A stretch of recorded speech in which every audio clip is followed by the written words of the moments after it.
બનાસકાંઠા જિલ્લામાં સરહદી પંથકના અનેક ગામોમાં ઉનાળાની શરૂઆત થતાં જ પીવાના પાણીની મોટી સમસ્યા સર્જાય છે અને લોકોને પીવાના પાણી માટે રઝળપાટ કરવો પડે છે।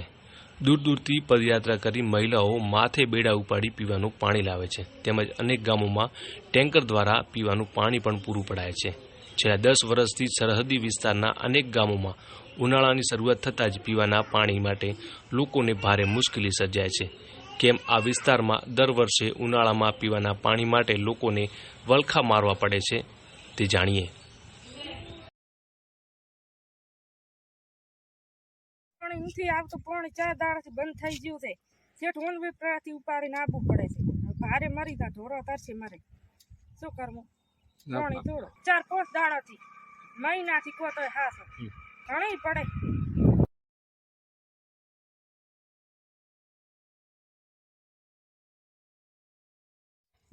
ચોથરનેસડા ગામમાં પાણીનો કકળાટ તો છે જ પહેલેથી છે જ।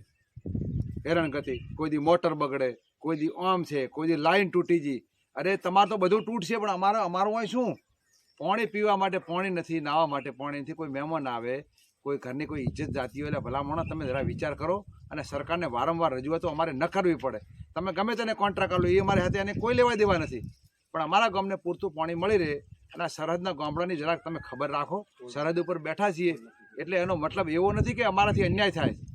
આવો ભયંકર અન્યાય મહેરબાની કરી અને બંધ કરો અને પાણી તાત્કાલિક આપો, એવી તમને નમ્ર વિનંતી છે। વારંવાર રજૂઆત ન કરવી પડે।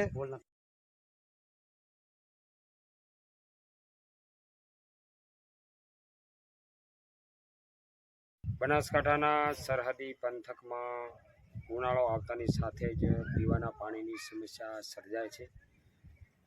જ્યારે વાવ તાલુકાના એવા હજુ કેટલાય ગામડાઓ છે જ્યાં હજુ પણ ટેન્કર મારફતે પાણી આપવામાં આવે છે। જ્યારે ચોથાનેસડા, બરડવી, છતરપુરા, લાપડિયા જેવા ગામોમાં પીવાનું પાણી ના મળતા આજે પણ ટેન્કર મારફતે પાણી આપવામાં આવે છે અને આ ગામોની મહિલાઓને પીવાના પાણી માટે દૂર દૂર ભટકવું પડે છે।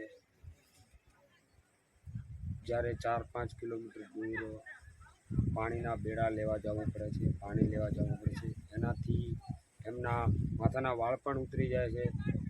એવી ગામોમાં વાતો પણ થાય છે કે પીવાના પાણીની સમસ્યાને લઈને ગામમાં કોઈ દીકરી દેવા તૈયાર નથી। એટલે મૂળ આ સમસ્યા આજની નથી, છેલ્લા 10 વર્ષથી પીવાના પાણીની મોટા પ્રમાણમાં સમસ્યા છે। અને ખાસ કરીને શિયાળામાં કેનાલ મારફતે પાણી આપવામાં આવે છે ત્યારે લોકો પીવાના પાણીની એટલી સમસ્યા રહેતી નથી, પણ ઉનાળો આવતાની સાથે જ સરહદી પંથકના જે ગામડાઓ છે એમાં પીવાના પાણીની સમસ્યા રહે છે। એનું કારણ એ છે કે તે ગામડોને પીવાના પાણીની જે પાઇપલાઇન હોય છે તે પાઇપલાઇનમાં મોટા પ્રમાણમાં બિનકાયદેસર કનેક્શન કરવાથી છેવાડાના ગામડાઓમાં પીવાનું પાણી પહોંચતું નથી, જેને લઈને મોટા પ્રમાણમાં પીવાના પાણીથી લોકો કંટાળી ગયા છે।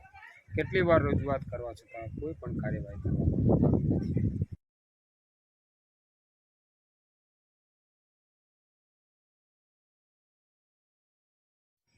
ચોથાનેસડા ગામે વારંવાર રજૂઆતો કરવા છતાં પણ હજી પાણીની સમસ્યાનો જે મુશ્કેલી છે તે યથાવત છે। હજી સુધી પાણીની સમસ્યાનો કોઈ નિકાલ લાવવામાં આવ્યો નથી।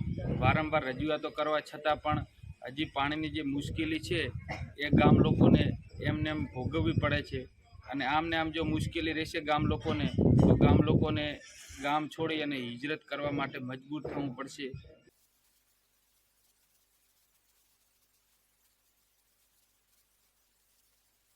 ઉનાળાની અંદર જનરલી માંડવા છે એના કરતાં પશુધનની ઉનાળામાં પાણીની જરૂરિયાતનું જે નોર્મલ જરૂરિયાત છે એના કરતાં પણ આપણો વધારો થતો હોય છે મોટાભાગે। એટલે પાણીની જરૂરિયાત એક તો વધારે થતું હોય છે અને ઉનાળાની અંદર જે આપણે કહીએ ગરમીના કારણે તો લાઇટના ઇસ્યુઝ કે કેબલ કે બીજા જે તે ઇસ્યુઝ આપણા થતા હોય છે અને જેના કારણે થઈને પાણીના પ્રશ્નો ઘણીવાર ઉપસ્થિત થતા હોય છે। ટેન્કર રાજ તંત્રનો મહત્તમ પ્રયાસ એ રીતનું હોય છે કે ટેન્કરથી આપણે પાણી ના આપવું પડે અને પાઇપલાઇન મારફતે જ આપણે જરૂરિયાતનો જથ્થો પૂરો પાડીએ પણ ઘણીવાર કોઈ અનિચ્છનીય ઘટના, કોઈ એવી પરિસ્થિતિના કારણે થઈને કોઈ બ્રેકડાઉન આવે, લાઇટના કોઈ ઇસ્યુ આવે, તો પાઇપમાં કોઈ બ્રેકેજ થાય, તો જેનાથી પાણી પુરવઠો આપણે ના પહોંચાડી શકીએ, તો એવા ઇમરજન્સી કન્ડિશનની અંદર અમુક વખત આપણે ટેન્કરથી પુરવઠો આપવામાં આવતો હોય છે.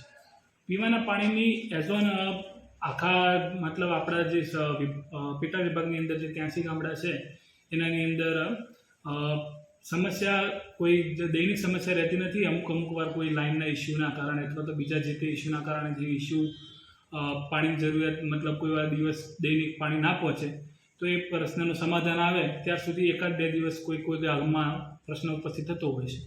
ટેન્કર ફક્ત ચોથા નેસડા ગામમાં જ અત્યારે જાય છે, એ પણ પશુધનની જરૂરિયાતના માટે થઈને છેવાડાનું ગામ છે, પશુધન વધુ હોવાના કારણે ચોથા નેસડામાં ખાલી આપણે અત્યારે 2-3 ટેન્કર આપીએ છીએ. બીજા કોઈ ગામમાં ટેન્કરથી આપણે હાલ પાણી નથી.